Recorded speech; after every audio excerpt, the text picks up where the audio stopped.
I'd like to present our work on 4D radar for aided inertial navigation.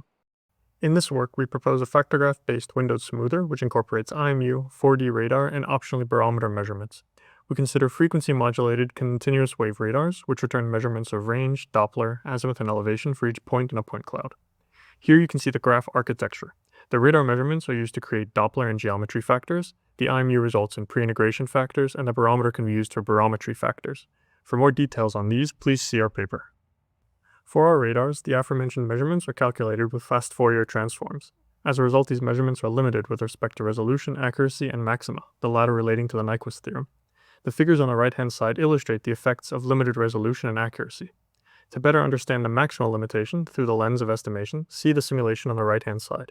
The contour shows the Doppler for each azimuth elevation pair in the field of view of a hypothetical radar sensor with max Doppler velocity of 4 meters per second.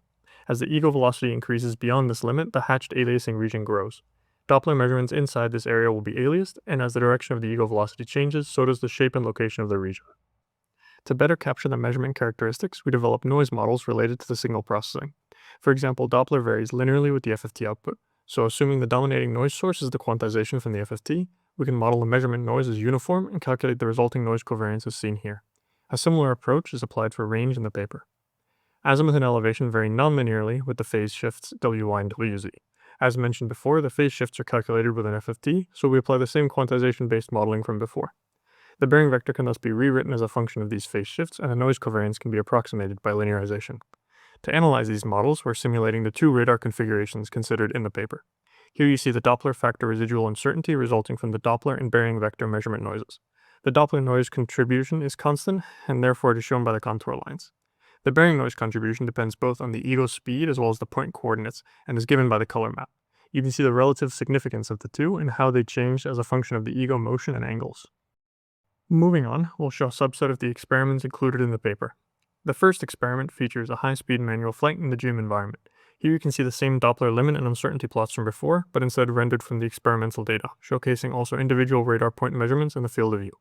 Notice how when the velocity increases, we see significant regions of the environment covered by aliased measurements. These are treated as outliers by the estimator, which is not aware of the aliasing phenomena. The next experiment shows another case of high-speed flight, this time in the mine environment. Here we present significantly higher speeds, and thus increased aliasing, resulting in greater noise and reduced usable point cloud density. In the next experiment, we show a manual flight conducted in the mine environment.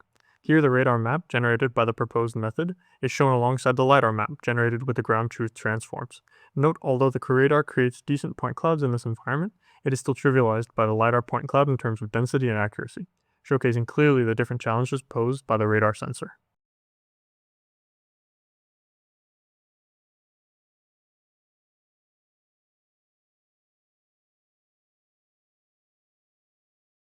In the next experiment, we show the platform flying in the forest environment, alongside the proposed method in the noise plus baro configuration. The same radar and LiDAR map layout from the previous experiment is used here too. Notice again the stark differences in density and accuracy between the radar and LiDAR maps, highlighting again the importance of the Doppler measurement for radar aiding.